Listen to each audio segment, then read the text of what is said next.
episode 32 or episode 14 of season 2. We're so excited to have everybody back with us for this episode. JT, I just love hosting with you.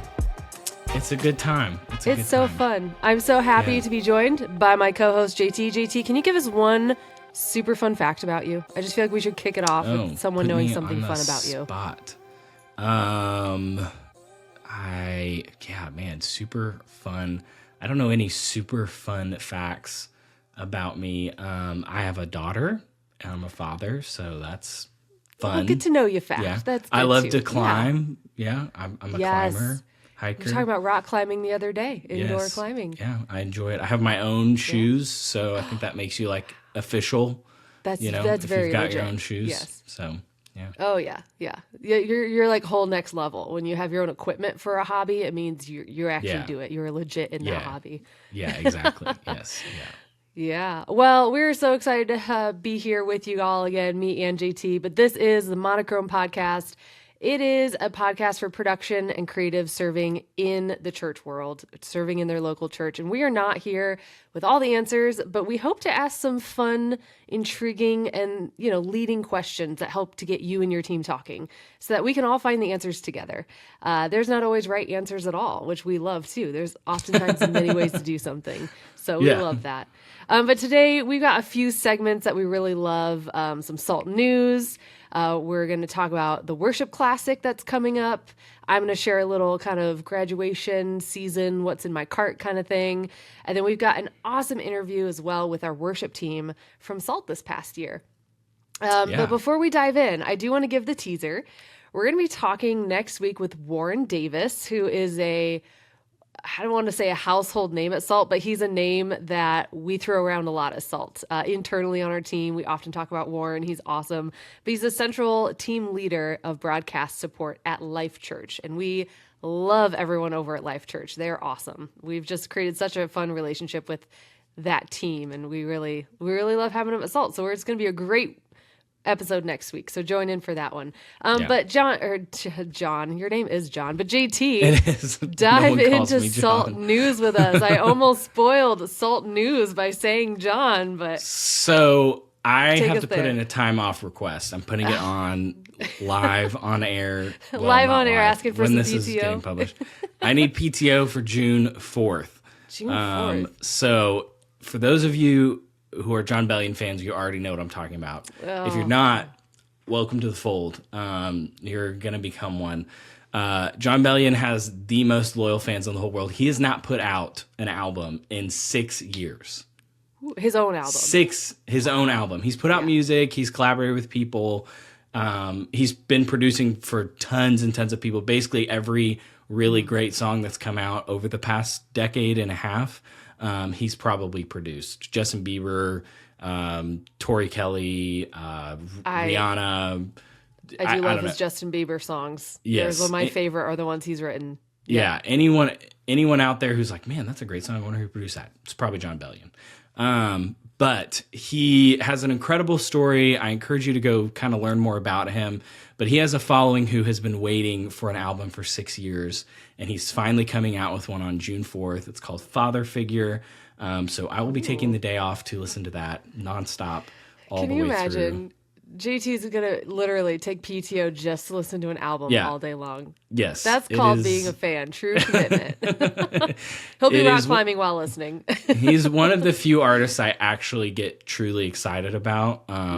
His writing is incredible. His producing is incredible. If you watch the behind the scenes videos of how he produces, you're like, this guy is a creative genius. I would lose an arm to get a pinky of his talent. But anyway, he's one of those names that I recognize the name, but I wouldn't be able to tell you what songs he wrote. I wouldn't even know that he wrote for all these people. I would be like, oh yeah, he must be an artist, that's out there. Yeah. But as I know, we kind of internally were chatting about this podcast episode, you opened my eyes to all the music he has written and his creative talent. I guess, JT, I do want to ask you, what do you think makes him unique? What makes his music different? He's very out of the box. He does not do things the normal way, and he doesn't write for the industry. He does not care what the owners of the album or like any of that. He's actually bought himself out of his contract. So that's why he went quiet. So there's a really cool story there. That's why he went quiet for 6 years, is because he figured out how artists are really getting taken advantage of by, the industry. And there's a whole lot of, can of worms that open there. But basically he was like, I'm not doing it anymore. So he quit touring and he basically became just this incredible producer, so that people basically were like, we can't do this without you. And so now he's putting out his own album, probably on his terms, and he may tour, he may not tour. He's thrown out the idea of doing one concert for this album. So he's just like does things really weirdly. He doesn't advertise really publicly. He's got a forum that you had to like find this link for and insert this password that was hidden in one of his EPs. Wow, and so it's really like making it insider. Yes, very insider, very niche. Yeah. But here's where I'll end it. I think he is the most talented writer and producer of our age. He also professes to be a Christian and talks about that publicly on the George Janko show. So I'd encourage you to go check that out. It's really inspiring. But some of the best art I think there is out there. Very excited about that. Yeah. I know we have a lot of debates internally on our team of who is the best artist out there, who's the best composer out there. But here you just heard JT's take. John Bellion. It's John Bellion, hands down, and I will fist fight you over that. JT's big. We'll tussle. Yeah, we'll tussle. Oh my gosh, I love it. We have some amazing partners who have helped make this podcast happen this year. And our friends at Amplio Systems are not just there to install gear, but they are also church leaders who've been in the trenches. They know the pressures of Sunday, they know what you're going through, and they believe your AV system should support your ministry and not distract from it. We love Amplio because they walk with churches from start to finish. They design amazing, like future-proof, volunteer-friendly systems that help people encounter Jesus and, again, not distract from it, which we know can sometimes be a problem with the AV systems. But you can meet Amplio, you can talk to them, hear more about how they could help your church specifically. You can meet them at the Worship Classic on October 7th, which is the day before SALT. So come to Nashville, go golfing with Amplio at the Worship Classic, and then come to SALT together. It is free, which is an extra bonus, and they would love to hear your story. But if you want to check out more info, learn more about the Worship Classic or what Amplio does, just click the link in the show notes. Oh man, the Worship Classic is going to be awesome. Can't wait for everyone to get in their little golf day before SALT. So I want to transition, talk a little bit about the season we're in life as a church, because although this segment is about what's in your cart, the church is in the season of graduation. Now, a lot of high school graduations have already happened or are wrapping up right now, but college graduations are kicking off next. I know. Oh, sorry, I had that backwards. College graduations are done. Y'all in the church are like, what is she talking about? You already caught that. College graduations are done. Caitlin's a little sick. Cut her some slack. I do. I have a bit of a cold. It's messing with my brain waves here. But high school graduations are coming up, and we know those are a huge deal, almost a bigger deal than college graduations for some people. And it is a season for the church. And I think sometimes we don't talk about how busy that season can be in the church because it affects, the parents involved in the different ministries because they've got open houses and graduations and all those plans for their kids heading off to the next stage of life. A lot of people have high schoolers who volunteer, and so now a lot of them are graduating They're gonna out lose and leaving, or anyone moving away or going to college. It's a big season of transition. They almost lose some of that volunteer base. But as we all know, no kid really wants another book typically. Now, I was the odd kid. I did want another book. But in the season, especially kids going off to college after high school, and I know not everyone does, but those who do are going to have a lot of reading. And so I thought, when I was that age, a lot of people got me devotionals. And I thought, what else could we be gifting our grads? Or as a church, what else can we do that just makes that graduation season more fun and memorable and is more about personal connection to a point? And I know about 5+ years ago, Instamax was a big deal. I don't know if you remember the Instamax when it came out, but they were like the mini Polaroids that you could do. We have one. We actually use it a lot. Yes. I know I have had 2 Instamax cameras. My niece had one. They're a little bit on the cheaper side, which I think is why a lot of people utilize them. And typically we're finding some pretty affordable options for this segment of our podcast. But I'm flipping it around and I'm saying, in graduation season, spend the money, get the classic Polaroid camera. We're going to drop a link to it in our show notes, bougie. It's about $200, but these cameras last a lot longer than those Instamax. It is the classic size Polaroid picture, but in this season where your graduates, whether you're in the church thinking about, oh, we do these fun Polaroid things, or we want pictures of all our graduates, whatever it may be, you got all the open houses coming up. It's just the season where maybe we start looking at quality over cost and just quantity. And, maybe it's the time where we go back to the classics, the things we know work well. So I'm just throwing that out there. Yeah. After having analog, no screen. There you go. That's right. Get one of those simple phones instead of those smartphones. Get a dumb phone again. We talk about that a lot often, it seems. But in this season, I've had 2 of those Instamaxes, and I'm done buying them multiple times and spending as much money. I might as well go get the actual Polaroid camera, and they have made them much more updated and modern. Check out the link in the show notes. Again, it's about $200 for the camera itself. Film is a little bit more expensive, but you're getting more quality pictures. And I don't know either. Some of us aren't photographers. The lighting is better. It warns you if you have bad lighting to help fix things or help to turn on your flash, things like that. So as someone who was not a photographer, a lot of my little Instamax pictures came out super dark or, blown out. Polaroids will give you more quality pictures too and still look like the Polaroid that we all know and love. Know that. So that's cool. Yeah. So I'm throwing that in the cart. I recommend it. Check it out. And then of course you can bring that Polaroid to conference when you come to conference. Yes, I have to give the shout out. SALT is on its way. We're getting closer and closer, week by week, month by month. October 8th through 10th is SALT 2025, our conference in Nashville, Tennessee. We want to make sure you guys can get there. So if you haven't bought your tickets yet, head over to salt2025.com. We got a link in the show notes, but use the discount code or the coupon code Monochrome. Hopefully you can spell that all right. Monochrome. We'll put it Monochrome. Real big, all caps, But use that code to get $20 off a ticket. Hopefully that will allow you a little bit more leeway, help save a little bit for you to come to conference or maybe bring that extra team member. We've also got some attendee discount hotel blocks to help you with travel plans.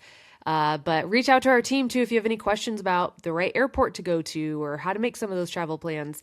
We're here to help you guys. We want to see you at conference. But don't do your travel plans before you buy a ticket. Go buy a ticket first. Yeah, we've had teams who they make it to SALT and they didn't buy a ticket, but they got their travel plans. So don't be that guy.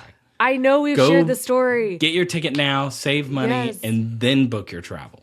Yeah, we've had people book all their travel and then we sold out. And there was no tickets to come to conference. And they're like, what do we do? And we said, we're so sorry, but we literally are physically out of space. That's the key part. Get the key part first. Then you can build all the, Yes, build your travel plans after that. Definitely. Well, we had an awesome year last year at SALT, and specifically with our worship team. Kierre, Terryl, MaryAnne, Lauren, just an awesome, I want to say, cast of worship leaders that came to SALT last year. We were able to sit down and have just a wonderful conversation with them about worship and about their time at SALT. So take a listen.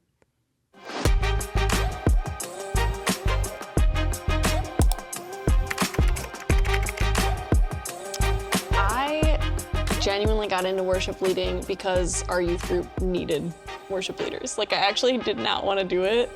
I did not like being in front of people, and I went to the auditions to be moral support for one of my friends, and she's like, just go up there and do it, because there was no girls trying out, and they were we really need girl singers.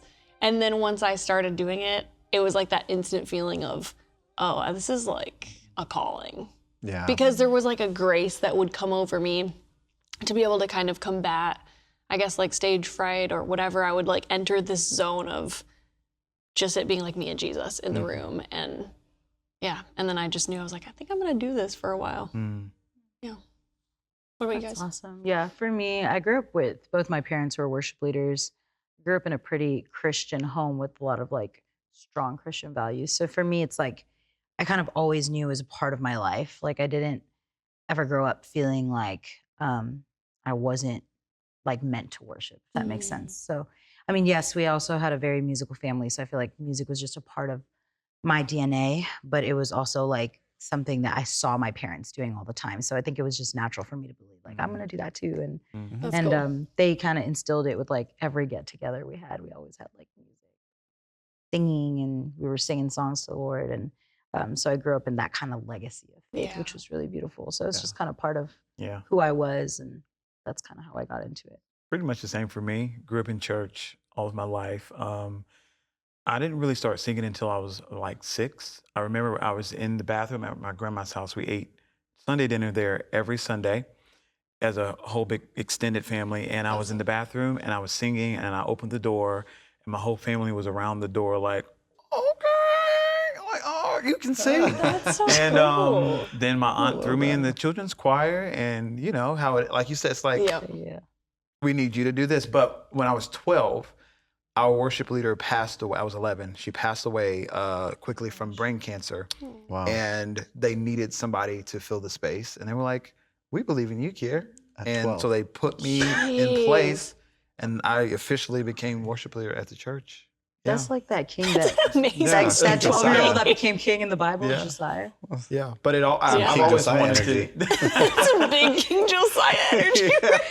That's some You know, KJE. But yeah, I've always known I wanted to do this for the rest of my life. No matter what else the Lord Really? throws at me, I want to do this the rest of my life. That's amazing. My story is really similar to yours. Really? Just a small church that needed someone to lead worship. And so I started leading in youth when I was 13. And, you know, same thing. I don't think I expected it, you know, to last as long as it did. I thought, okay, this is just something that I would do, you know, through youth or like whenever it was needed. But it led to me leading at churches all around our area, and then going on staff with a church when I was 18 to be their youth worship leader still. And that transitioned into leading, you know, our adult ministry as well at church. Did you have people you looked to, like Yes. at that age at 12? Because I'm thinking 12-year-olds. I'm like, I'm still picking my nose at 12. Sadly, I Like, looked. I'm like, how would I know the first thing about worship leading at 12? I looked to our worship leader that passed away. Oh, okay. So you had And people. yeah, I had her, and then Yeah. like William Murphy, Tasha. I didn't know Tasha then, but she quickly became a personal mentor and inspiration Cobbs. for me. Tasha Leonard. Cobbs, Leonard. And so I just clung. And my god sister Deetra, love you, Dee. She introduced me. She introduced me to like CCM music and like Don Moen and all that stuff. So Greatness of You was like my first like, yes, Don CCM, Moen. yes, still the song. OG. Wait, what was everyone's first song you ever led in worship? Can you remember? Ooh. Somehow I know this. You That's why know I it. Yeah. I don't. I could get it down to maybe one of 3. I have like a list of 5. Okay, Yeah. well, say some of them. The first one that I have like a really clear memory of is Yes, Lord. Like, yes, Dun, Lord, dun, yes, dun, Lord. dun, dun, dun. Trading My Sorrows. Trading My Wait, Sorrows. Trading My Sorrows. I got the song Dude. title wrong. That was like Trading the My first one that I remember leading in youth. And yeah, I'm sure it went terribly, but 13 years old. That one's fun. Though. 13 Like years everyone's old, having that too was much fun fun. to know the mess up. Like, so I have a clear memory of that, and I have a clear memory of the Heart of Worship, Matt Redmond. So that came out about the same time that I started. And that song was so impactful. Late 90s, early 2000s? It was 1998. Okay. We sang a lot of. It was a Worship Together record. Oh wow! Whoa. Wow. Shout out to Worship Full Together. circle. Yeah, look at that. Yeah, we sang a lot of Mississippi children's choir songs, like Inside Out. Y'all probably know that. Definitely. Inside out, I'm gonna serve my Jesus from the inside out. And the verse goes like this: though I'm a child and I may not know very much. I know you were the like, word of this is God so relevant, 'cause I'm true. And it says, if you read the Bible, May not know you find a very much. little something now. I forgot the rest. You don't read your Bible. That's That's great. I think for me, I don't remember leading worship. I was telling Lauren earlier, I actually am like a violinist. That was my first thing that I ever never did. knew that. I know no one really knows that. But it's like My that's jaw what I. was on the ground. So I remember my first ever performance of violin, Okay. like at church. What it was was like it? for one of those youth Sundays where they like get the kids to do something. So I literally remember standing there and my knees were like knocking. Shaking. and I sang this. I played this hymn called "In the Garden." Y'all know that? Yes. Come to the garden alone where the do Oh, Yes. And I remember playing that on the violin, being like, Amazing. Shaking. that's so That's that was the funny. first one I remember. And then singing, I would do like talent stuff, and I did "You Raise Me Up" by Josh Groban. Oh, It's yeah. not a worship song, but you can if feel you it. think hard enough, it could be. Still Like- gives you that same feeling. Lauren, what was yours? Well, now you guys have me thinking. I sang in a lot of like Christmas plays. So like my parents were both on the worship team. And I was very shy. Like I didn't want to sing at home in front of them. And so I would get roped into being small church. Me and the pastor's son were like the oldest kids. We were always the lead roles of like the Christmas play. And my parents would hear me sing like once a year when I sang my piece at the Christmas thing. You know, I look out and there are like tears in their eyes. And I'm just like, I hate this. Wait, what's my piece? What? No, she's just saying. Oh, her your little piece. Oh, my But you know, her easy. real background is in tap dancing. Please give us a number. Let's- Wait, oh, okay.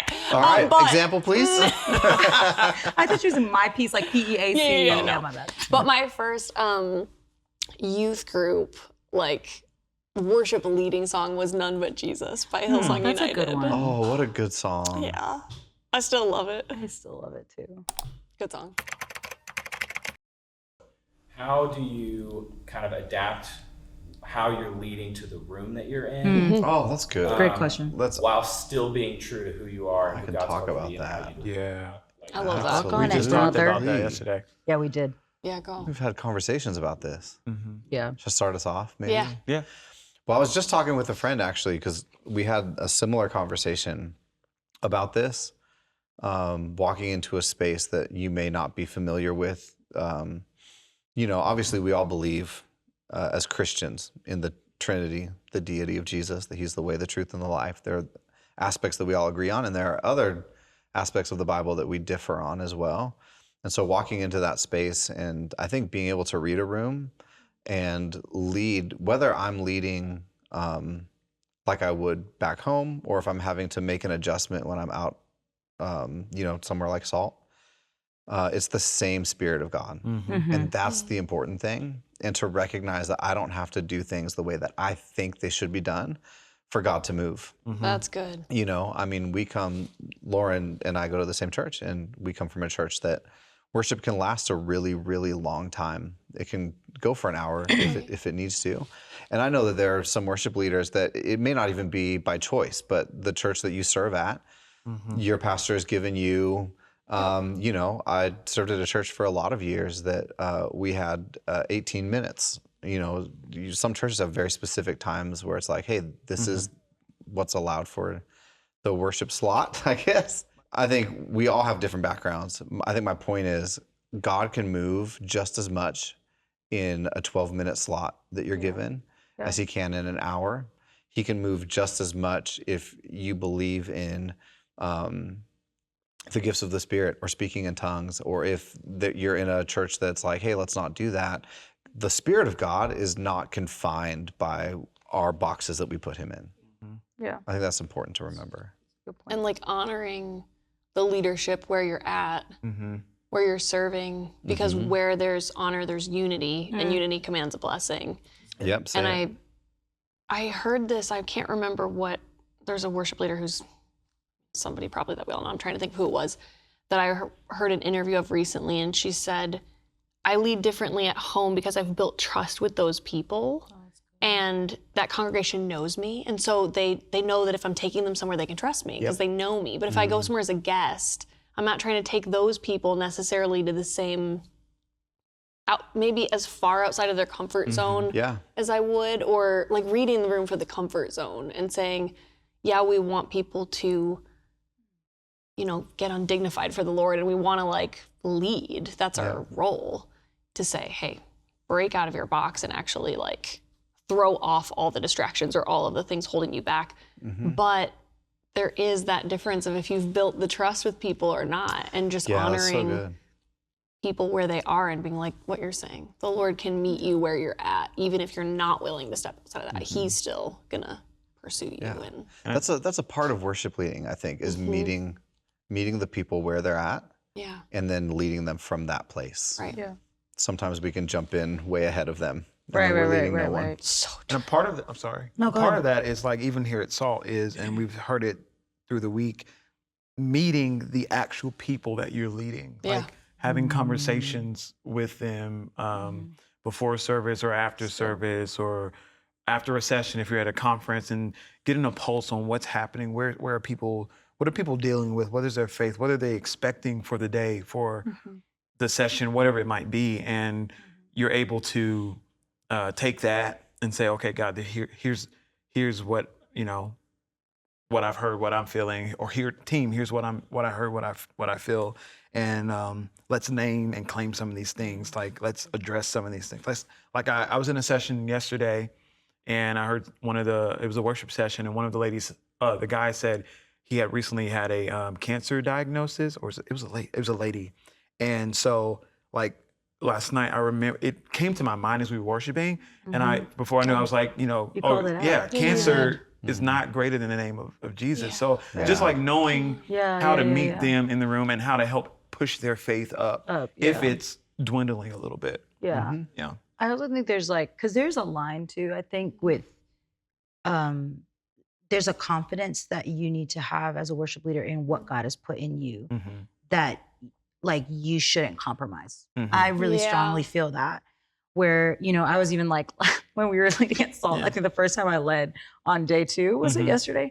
I'm pretty charismatic. I grew up in a pretty charismatic church. So the way that I lead worship is very like assertive. I feel very strongly about what I'm singing.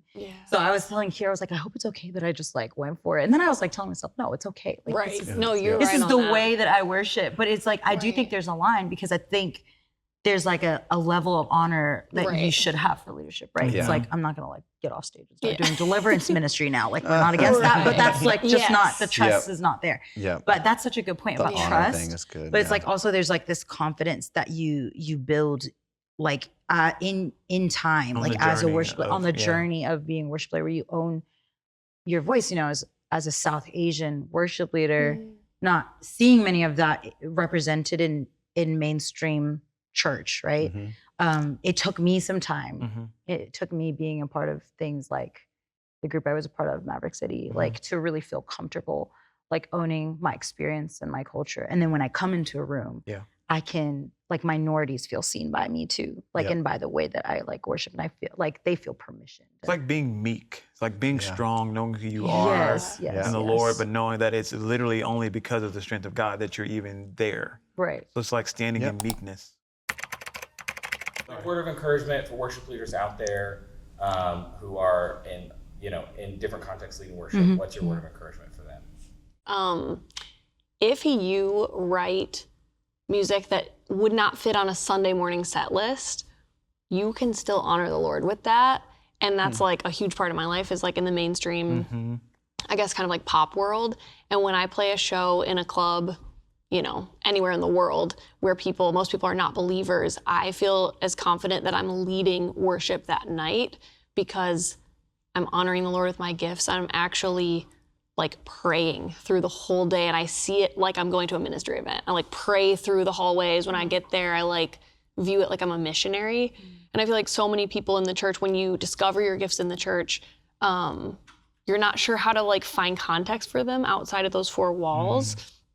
And it's something you want to navigate with like mentors and people close to you to make sure that's your calling, because it can be kind of gritty and like you need that spiritual support, just like missionaries do. But don't be afraid to like actually see that as worship. That's just been like the hugest revelation that God's given me. I would say for me, I recently just did a tour where I went to smaller cities all throughout Texas. And, you know, it's cool when you come as like a worship leader and you're coming with your tech and your gear and your production teams and stuff.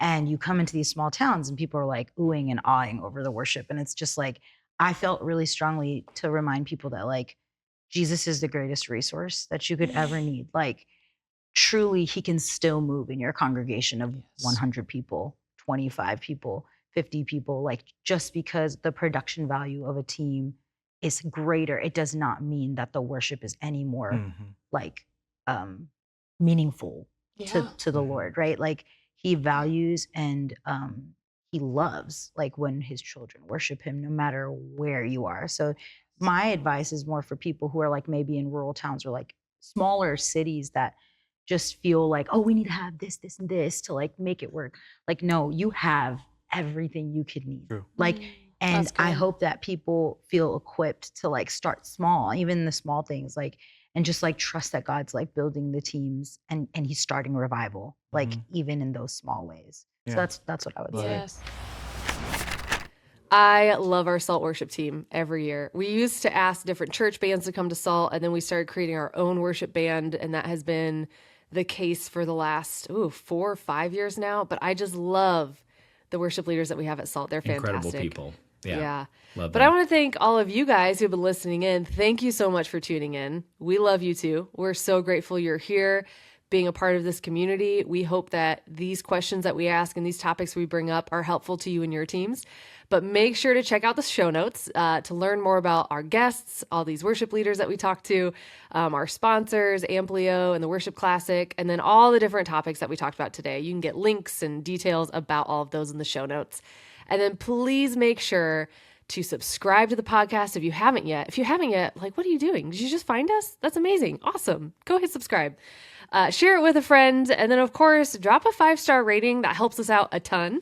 And, you know, we really want to see you next week. And that's why all 3 of those things are important, so that we can see Yes. you next week, we can see your friend next week, and we can keep this podcast going. And we'll see you next week with Warren Davis from Life Church. It's going to be a great conversation. It's going to be awesome. Thanks so much, and have a great week, y'all.